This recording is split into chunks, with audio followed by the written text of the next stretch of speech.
తేదీ 29/3/2024 శ్రీ శోభకృత్ నామ సంవత్సరం ఉత్తరాయణం శిశిర ఋతువు పాల్గొన మాసం శుక్లపక్షం శుక్రవారం తిథి చవితి రాత్రి 8:21 వరకు నక్షత్రం విశాఖ రాత్రి 8:36 వరకు వర్జ్యం రాత్రి 12:50 నుండి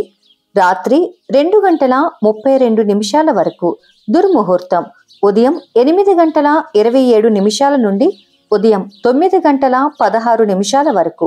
మధ్యాహ్నం 12:32 నుండి మధ్యాహ్నం 1:21 వరకు శుభ సమయం ఉదయం 11:04 నుండి